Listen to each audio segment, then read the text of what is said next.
Hello tout le monde, j'espère que tu vas bien. Bah écoute, on se retrouve donc comme promis à Toulouse.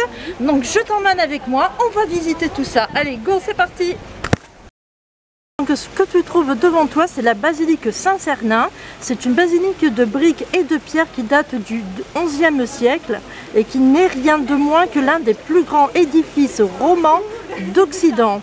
C'est une étape du chemin de Compostelle qui est vraiment très importante. Voilà, donc c'est parti, on va la visiter.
Juste devant toi, tu as la chapelle de la Grave qui se trouve juste à côté de l'hospice de la Grave. Donc je vais essayer de t'expliquer un tout petit peu ce qu'il en est. L'hôpital servit durant le Moyen-Âge aux populations malades de la peste, puis dès 1647 comme lieu de grand renfermement des mendiants, prostituées et aliénés, dont 3000 Toulousains morts de la peste.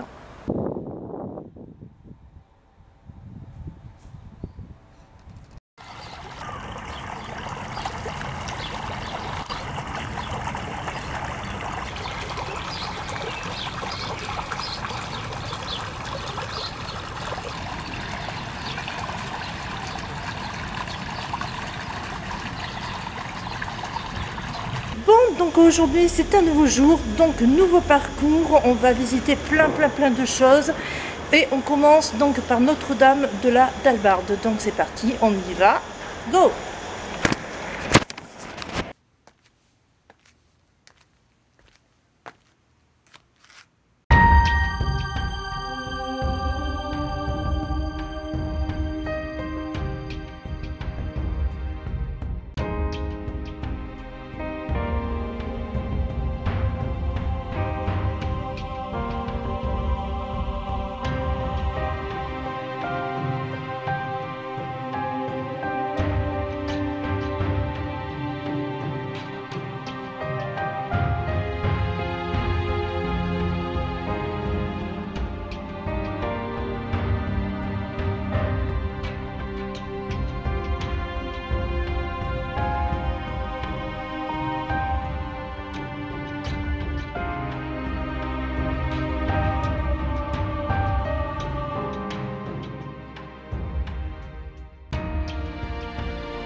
Allez, tu me suis, je t'emmène voir la maison d'un célèbre chanteur français, donc Claude Nougaro.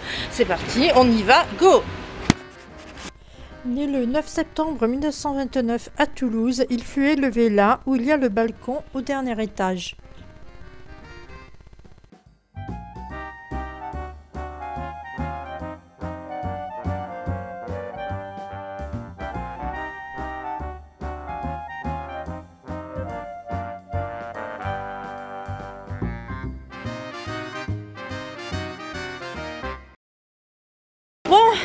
Tu viens avec moi, je t'emmène, on va boire un petit café à la morgue. C'est parti, on y va. Donc ce que tu vois devant toi, c'est un café glacier et en fait avant c'était une ancienne morgue. Voilà, donc je t'explique un petit peu ce qu'il en est. Juste à côté de nous, là où on est, c'est la place de la Dorade, enfin le port de la Dorade plus exactement. Il y avait des pêcheurs et à l'époque les pêcheurs ils ne savaient pas nager. Donc du coup, quand il y en a qui se noyaient, on les emmenait directement à cette morgue.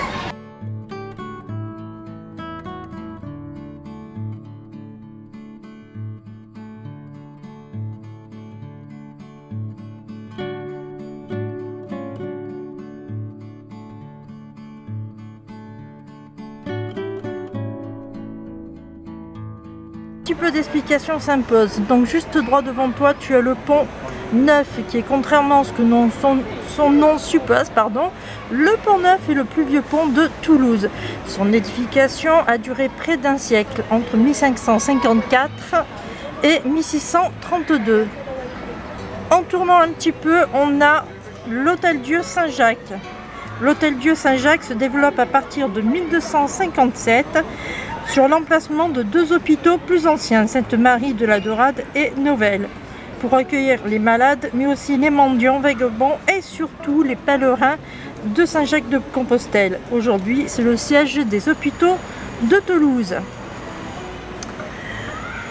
Juste là, vraiment devant toi, alors je ne sais pas si je vais arriver à te montrer avec le doigt ou non, juste ici, il y a l'arche du pont médiéval. Il est attaché à la façade donc, de l'Hôtel-Dieu en rive gauche. C'est aujourd'hui le seul vestige du pont médiéval qui reliait le port de la Dorade à l'hôpital Sainte-Marie. Allez, maintenant on va tourner un tout petit peu. Juste en face de toi, où c'est qu'il y a le petit truc en rose. Je ne sais pas si tu vois, on va se mettre un peu sur la gauche, voilà. Là où il y a le petit truc en rose, c'est le port de la Viguerie, comme suite à l'inondation de 1772. De grands travaux ont été faits sur la rive gauche. Donc c'est ce que tu as là, droit devant toi, où c'est qu'on voit le petit truc rose. Ensuite, si on tourne un peu, on voit le pont, un petit bout du pont Saint-Pierre, mais ne t'inquiète pas, on va aller dans cette direction, donc je pourrais mieux te le montrer. Mais je t'en parle quand même de suite, là maintenant. C'est le pont qui relie la place Saint-Pierre au quartier Saint-Cyprien. Voilà, il a été entièrement reconstruit en 1967. Donc c'est parti, je vais te montrer ça d'un peu plus près. On y va, go! Voilà, donc droit devant toi, le fameux pont Saint-Pierre. Alors, comme tu peux le constater, on est dans la rue et non pas sur les berges de la Garonne, parce qu'ils sont en train de faire des travaux, mais ça ne va pas nous empêcher d'aller jusqu'aux écluses Saint-Pierre et ensuite d'aller au centre hydroélectrique de Toulouse. Donc c'est parti, on y va, suis-moi.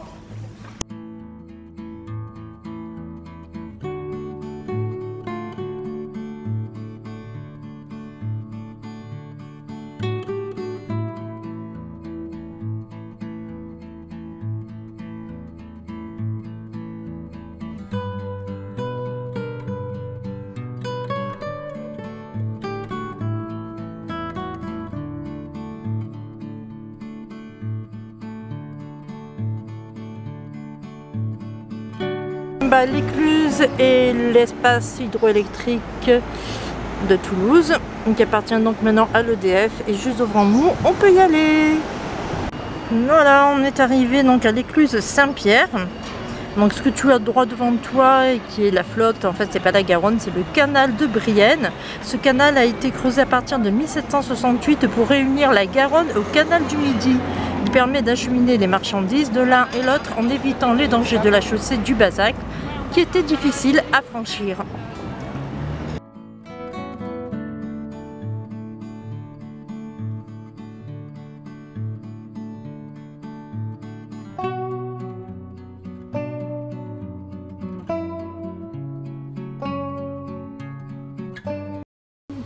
Bon, bah là on se trouve au cœur d'une exposition. Donc c'est parti, on y va. On découvre.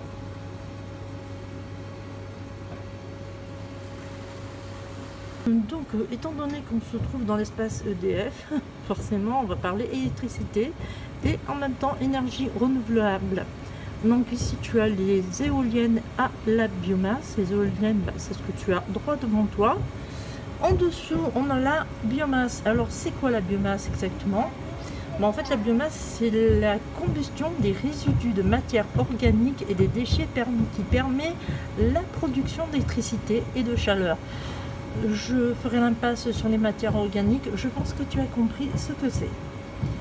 Ensuite, juste à côté, nous avons donc les panneaux solaires.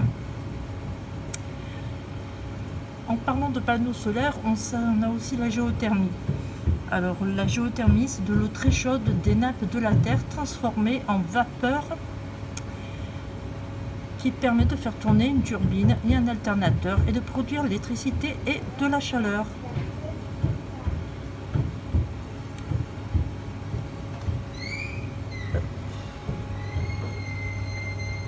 Ici, évidemment, on a l'énergie nucléaire que tout le monde connaît. Voilà, je me baisse. Et en passant de l'autre côté, ce sont les énergies renouvelables, donc les centrales hydroélectriques. Celles qui fonctionnent avec de l'eau.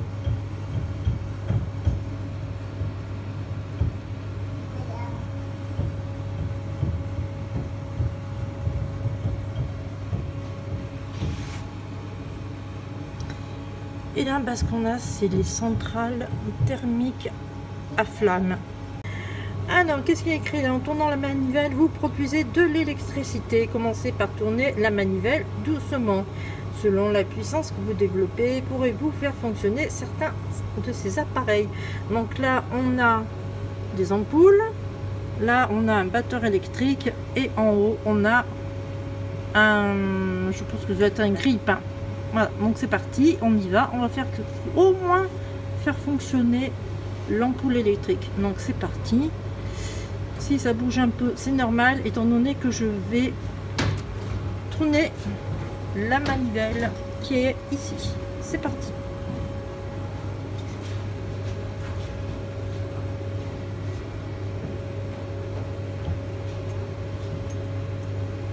Bah oui, tiens.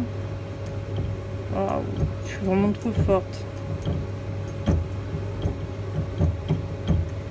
Bravo, Lani.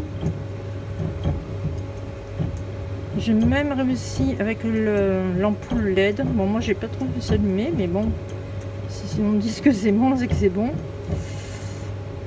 Il faudrait que je fasse avec maintenant donc le batteur électrique, chose je ne pense pas pouvoir faire, à moins que je vais faire très vite. Ah, il y a un truc qui s'est allumé. Ah d'accord. Donc en fait, quand ça s'allume, là le petit machin, ça veut dire que j'ai produit assez d'électricité pour pouvoir allumer le batteur électrique. Et ils me disent bravo. Donc voilà, juste pour le fun, je vais te poser une petite question. Tu me répondras dans les commentaires. Je vais juste te demander en quelle année a été inventé le réfrigérateur. Si tu le sais, c'est nickel.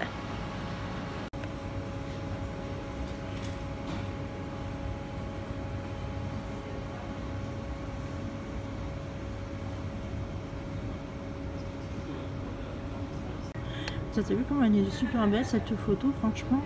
En fait, ce sont des gens qui sont sur Instagram et là, c'est Guigui, son surnom, enfin son pseudo plutôt. Ah, c'est marrant quand même, hein. Tiens, on en a une autre qui est vraiment pas mal aussi, c'est celle-là. Et pareil, tu peux le retrouver sur Instagram. J'en ai une autre, vraiment magnifique avec un super coucher de soleil. Idem, on peut le retrouver sur Instagram. Bon.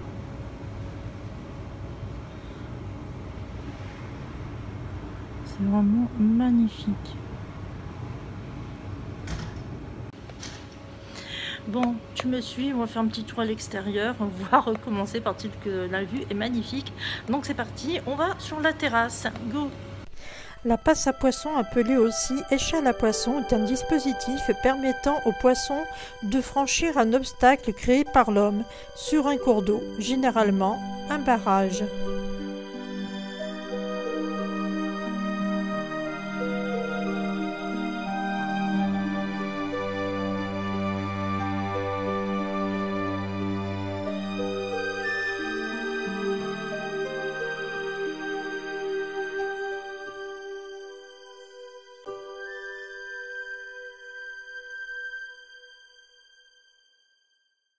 Alors comme moi j'aime bien les souterrains, on va faire un tour dans les coursives souterraines. C'est parti, go!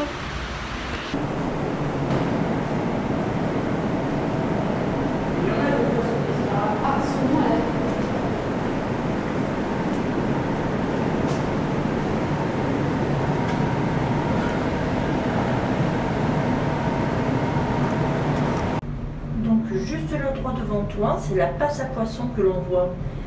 Bon, par contre, les poissons, pour les voir, c'est un peu compliqué. Il n'y en a pas tout le temps. Et là, je crois qu'on n'est pas vraiment tombé au bon moment. Mais enfin, c'est quand même assez impressionnant de voir de la flotte juste là. Ça fait presque à la limite un peu peur. Tu imagines que la vitre, elle se fracasse. On n'est pas dans la merde.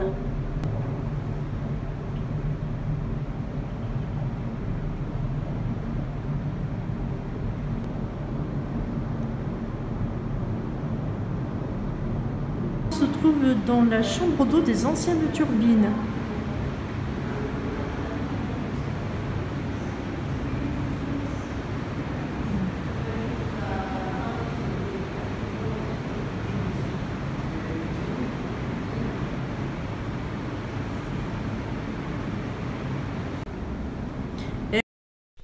Petit tea time à Le Bonheur est dans le pot, qui est un petit resto bio ouvert toute la journée sur la place Saint-Pierre. Donc pour notre dernière visite de la journée, je t'emmène au parc japonais. Donc c'est parti, on y va, go! Allez.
Bon, donc aujourd'hui c'est un petit jour pluvieux sur Toulouse, mais ça ne nous empêche pas de nous balader. On a pris notre petit parapluie avec nous. Quand je dis nous, c'est parce que je suis avec ma meilleure amie qui a accepté que je la filme un peu, donc ça tombe bien, je vais bien m'amuser maintenant. Donc on va faire un petit tour dans le centre-ville et puis bah on verra après ce que l'on fait. Allez, c'est parti, on y va, on y go! Là, nous nous trouvons à la maison du Sénéchal qui abrita dès 1551 le greffe, le tribunal, la prison et les personnes de la sénéchaussée de Toulouse.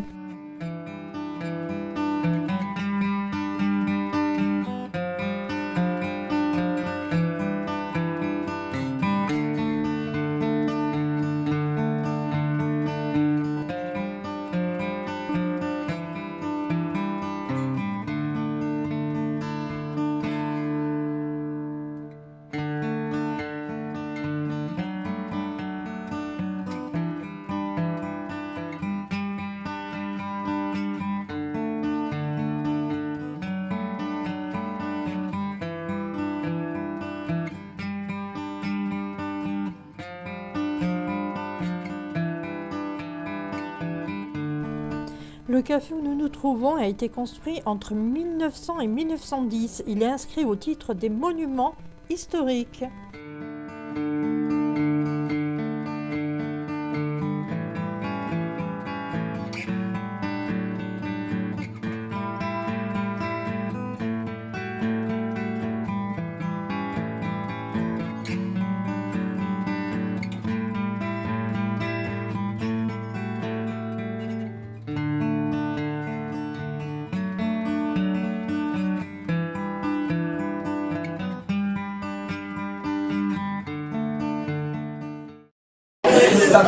Bon ben voilà, j'espère que ce petit tour à Toulouse t'aura plu. Moi je te laisse là dans ce petit pub anglais au cœur de Toulouse. Je te mets l'adresse comme d'habitude dans mon blog, donc si tu veux aller voir, ça sera écrit dans mon blog. Et puis ben moi je te laisse avec un super bon truc et je vais me régaler. Bye bye, à la prochaine pour notre vidéo. Bye.